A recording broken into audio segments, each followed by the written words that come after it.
വായ്പാ കുടിശ്ശിക മുടങ്ങിയതിന്റെ പേരിൽ സ്വകാര്യ പണമിടപാട് സ്ഥാപനത്തിലെ ജീവനക്കാർ വീട് കയറി ഗൃഹനാഥനെ മർദ്ദിച്ചതായി പരാതി. ഹരിപ്പാട് മൂതുകുളം സ്വദേശിയായ 71-കാരൻ മോഹനനാണ് സുന്ദരം ഫിനാൻസ് എന്ന പണമിടപാട് സ്ഥാപനത്തിലെ ജീവനക്കാരുടെ മർദ്ദനമേറ്റത്. മോഹനനെ ഭീഷണിപ്പെടുത്തി വീട്ടിൽ നിന്ന് ഇറക്കിവിട്ടെന്നാണ് പരാതി. 6 വർഷം മുമ്പ് സുന്ദരം ഫിനാൻസിന്റെ കായംകുളം ബ്രാഞ്ചിൽ നിന്നാണ് 46 ലക്ഷം രൂപ മോഹനൻ മക്കളുടെ പേരിൽ വായ്പ എടുത്തത്. ഇതിൽ 39 ലക്ഷം രൂപ തിരിച്ചടച്ചു. ഭാര്യയ്ക്ക് അസുഖം ബാധിച്ചതോടെ തിരിച്ചടവ് കഴിഞ്ഞ 1.5 വർഷമായി മുടങ്ങി. എത്രയും പെട്ടെന്ന് ബാക്കി തുക തിരിച്ചടയ്ക്കാമെന്ന് അറിയിച്ചിട്ടും യാതൊരു മുന്നറിയിപ്പും കൂടാതെ കഴിഞ്ഞ ബുധനാഴ്ച വൈകിട്ട് സുന്ദരം ഫിനാൻസിലെ ആളുകളെത്തി 71 വയസ്സുള്ള മോഹനെ വീട്ടിൽ നിന്നിറക്കി വീട് പൂട്ടി. ഹൃദ്രോഗിയായ മോഹനൻ മാത്രമായിരുന്നു ആ സമയത്ത് വീട്ടിലുണ്ടായിരുന്നത്. ഭീഷണിപ്പെടുത്തി അത് തന്നെയല്ല, ഇവർ ഗുണ്ടകളുണ്ടായിരുന്നു, ആക്രമിക്കാനുള്ള പരിപാടിയായിരുന്നു. അപ്പോഴേ ഞാനും അതെല്ലാം കരുതി കൂട്ടി നീന്നു. അതിൻ്റെ പേര് രക്ഷപ്പെട്ടു, അല്ലെങ്കിൽ ഇന്ന് മരിച്ചു പോയി. അപ്പോൾ അടിക്കാനുള്ള ഇത് കൈ പൊക്കുകയും അപ്പം ഞാനത് കൈ തടയുകയും ചെയ്യും. ഇവിടെ കൊണ്ടുപോയി എനിക്ക് അത് ഗുണ്ടകളാണെന്നുള്ളത് തോന്നുന്നത്. 4 പേര് ആ സൈഡിലും 4 പേര് ഫ്രണ്ടിലും 4 പേര് ഈ സൈഡിലും. അവരെന്തിനു കൂട്ടി വന്നു? ഇവർ 2 പേര് ബാങ്കുകാരാണെന്ന് എനിക്കറിയത്തില്ല. വൈറ്റ് കാറ്, 2 കാറ്, പിന്നെ ഒരു കറുത്ത കാർ. ഈ കറുത്ത കാറിലാണ് ഈ ഗുണ്ടകൾ 5 പേര്. അവരുടെ 8 കൂടുതലുണ്ട്. മോഹനെ ഭീഷണിപ്പെടുത്തിയ പണമിടപാട് സ്ഥാപനത്തിലെ ജീവനക്കാർ അരമണിക്കൂറിനുള്ളിൽ വീട്ടിൽ നിന്ന് ഇറങ്ങാൻ ആവശ്യപ്പെട്ടു. അയൽവാസികളായ സ്ത്രീകളെ തെറ്റിദ്ധരിപ്പിച്ച് അവരെ കൊണ്ടാണ് വീട്ടു സാധനങ്ങൾ മാറ്റിച്ചത്. ഇതിന്റെ ദൃശ്യങ്ങൾ പകർത്തുകയും ചെയ്തു. മോഹനൻ സ്വന്തം ഇഷ്ടപ്രകാരം വീടൊഴിയുന്നുവെന്ന് വരുത്തി തീർക്കാനായിരുന്നു ശ്രമം.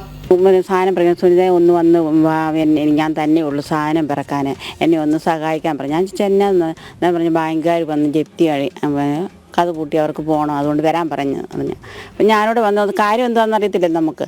അപ്പോൾ ഇവർ പറയുന്നതല്ലേ നമുക്കറിയത്തുള്ളൂ. നമ്മൾ എന്ന് കൊച്ചനെ കൊണ്ട് അതൊന്നാ വയ്യാത്തൊരു മനുഷ്യനെ അതിനെ കൂടെ ഒന്ന് സഹായിച്ച് നമ്മൾ സാധനം എല്ലാം പിറക്കി വെളിവെച്ചു. ഇത്രയും ഞാൻ ചെയ്തുള്ളൂ. പിന്നെ ഞാൻ അറിയുന്ന കൊച്ചനാണ് വയ്യാതെ ഇരിക്കുകയും പിന്നെ ആയിരക്കാരൊക്കെ അറിഞ്ഞ് വരുന്നതേ ഉള്ളായിരുന്നു. ആരുമില്ലായിരുന്നു. ഇവിടുത്തെ ചേച്ചി അമ്മയും കൂടെ ആശുപത്രി കിടക്കുക.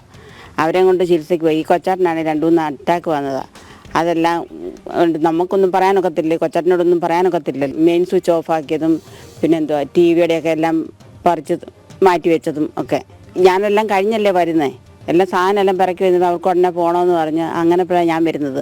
എന്നെ വന്ന് വിളിച്ചപ്പോഴാണ് ഞാൻ അറിയുന്നത്. അപ്പം ആൾക്കാരെല്ലാം പിറക്കകത്ത് നിറച്ച് നിൽക്കുക. അതുകൊണ്ട് സാധനം എല്ലാം പിറക്കി വെളിയിടാൻ പറഞ്ഞ്.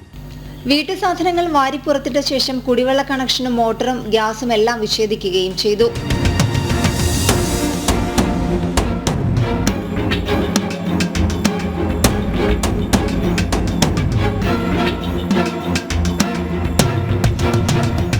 ഭയന്നുപോയ മോഹനെ നാട്ടുകാരെത്തിയാണ് ആശുപത്രിയിൽ പ്രവേശിപ്പിച്ചത്. ഇല്ല, സംഭവിച്ചെന്ന് പറഞ്ഞാൽ 8:30 ആയപ്പോഴാണ് എന്നെ ഇവിടുന്ന് വിളിച്ചറിയിക്കുന്നത്. ഇതുപോലെ ഒരു കൂട്ടർ വന്നിട്ട് ഇവിടെ ഈ ചേട്ടനെ ഭീഷണിപ്പെടുത്തി സാധനങ്ങളെല്ലാം പെറുക്കിനും ആ ചേച്ചിയാണ് എന്നെ വിളിച്ച് പറയുന്നത്. ഞാൻ അന്നേരം തന്നെ നമ്മുടെ ആൾക്കാരെയും കൂടെ വിളിച്ചിട്ട് ഞങ്ങൾ അന്നേരം തന്നെ ഇവിടെ വന്നു. ഇവിടെ വന്നപ്പോഴേ ഈ ചേട്ടനാകെ നിന്ന് വിറയ്ക്കുവാണ്.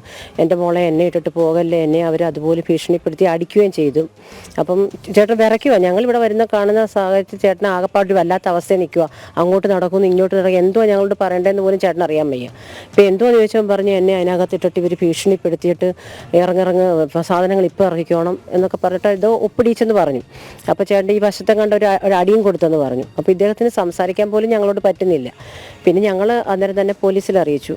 അവരന്നേരം തന്നെ വന്നിട്ട് അവരും അതിശയപ്പെടുകയാണ്. കാരണം ഇങ്ങനെ പെട്ടെന്ന് വന്നിട്ട് ഇങ്ങനെ അറ്റാച്ച് ചെയ്യാനുള്ള അധികാരം അവർക്കില്ലല്ലോ. കോർട്ട് ഓർഡർ ആണെങ്കിലും അതിൻ്റെ അവരെയും കൂടെ അങ്ങനെ അറിയിക്കണ്ടായി. അവരും അറിഞ്ഞിട്ടില്ല. പിന്നെ അദ്ദേഹത്തിന് നമ്മളന്നേരം തന്നെ ഹോസ്പിറ്റലിൽ അഡ്മിറ്റ് ആക്കിയിട്ട് അവരും പോലീസിൽ അവരെ പരാതി കൊടുത്തിട്ടുണ്ട്. വീട് ജപ്തി ചെയ്യാനുള്ള നടപടിക്രമങ്ങളൊന്നും പാലിക്കാതെയാണ് സുന്ദരം ഫിനാൻസുകാർ മോഹന്റെ വീട്ടിലെത്തി അതിക്രമം കാട്ടിയത്. അതിക്രമം സംബന്ധിച്ച് മോഹനൻ കനകക്കുന്ന് പോലീസിൽ പരാതി നൽകിയിട്ടുണ്ട്. ജനം, ആലപ്പുഴ.